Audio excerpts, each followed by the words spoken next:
it's Christy. Welcome back to my channel. Today I have a storage solution for you guys.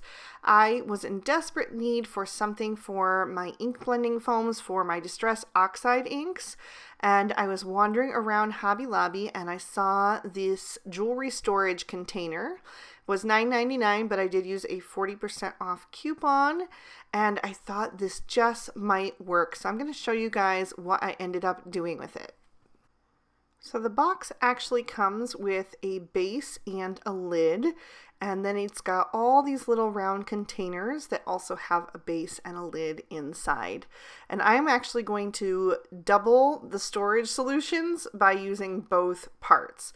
So I'm going to open up all of these little containers, and I'm going to put the deeper base inside the box base, and then I'm going to flip the lid upside down and add that to the lid.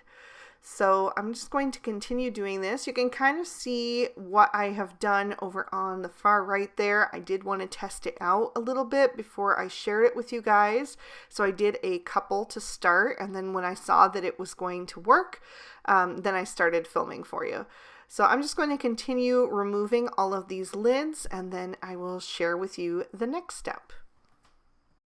So now that I have everything separated and both sides of the box lined with those little circles, I'm going to set those aside and turn to my label maker. And the label maker that I use is the Brother P-Touch label maker. So I'm going to turn that on, and the first thing I'm going to do is go to my menu. I want my labels to be short, so I'm going to change the settings. First of all, I don't want to waste any of my labels, so I'm going to go through until I get to the margins and then change that to chain print. And once I have that, I will hit OK. And then I'm going to type my Distress ink colors in the order that I store them in. And I'm going to do the first word on one line and the second word on the second line, just to keep the label nice and short.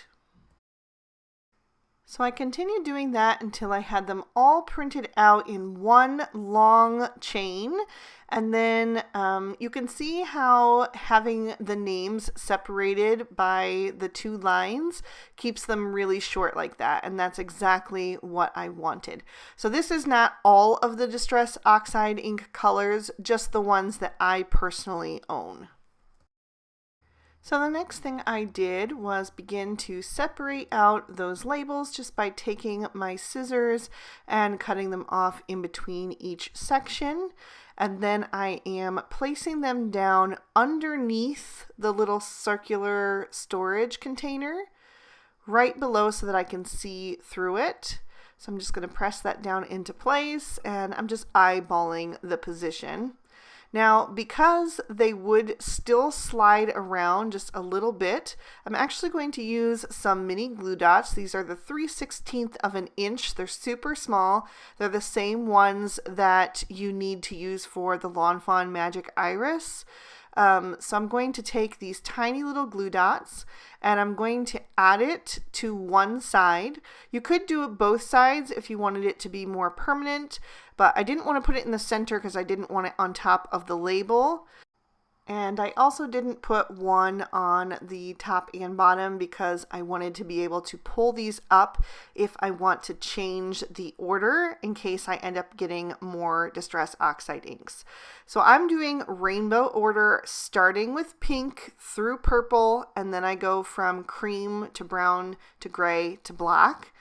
And I'm going from the top left over to the right and then down again. That's the way that I like to store my supplies in rainbow order.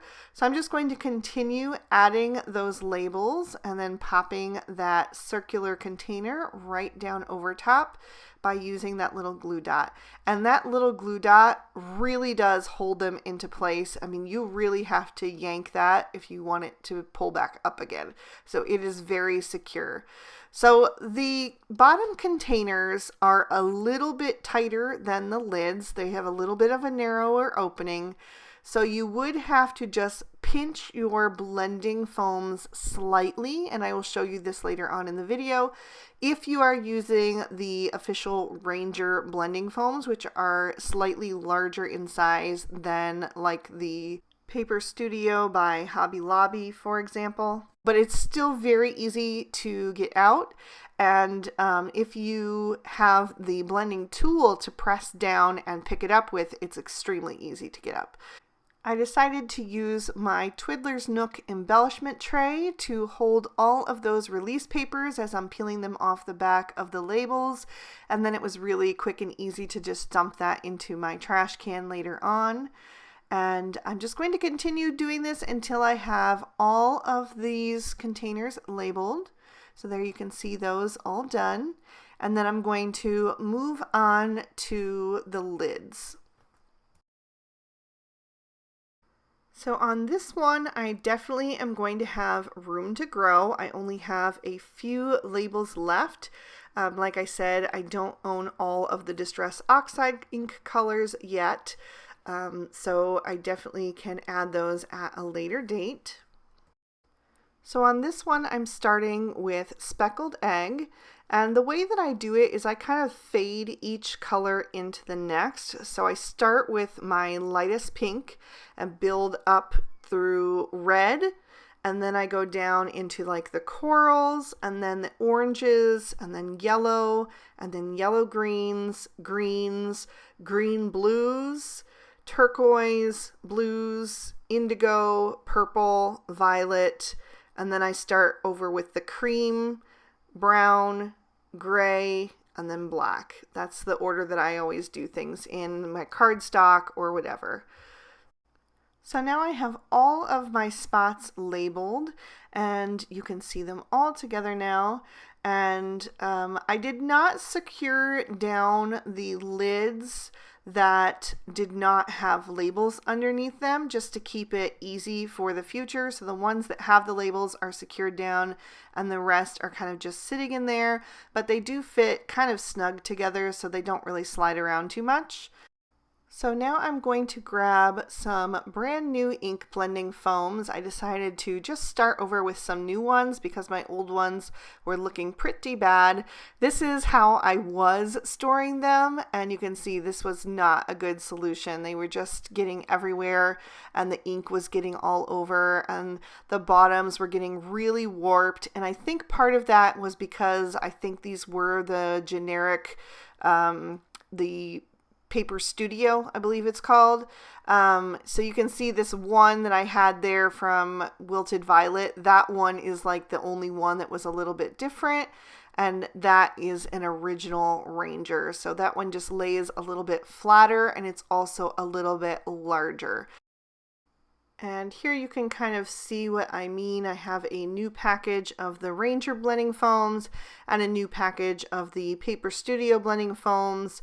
And the Ranger ones are just larger in diameter than the others. So I think that makes a huge difference with trying to, remove them off of the blending tool.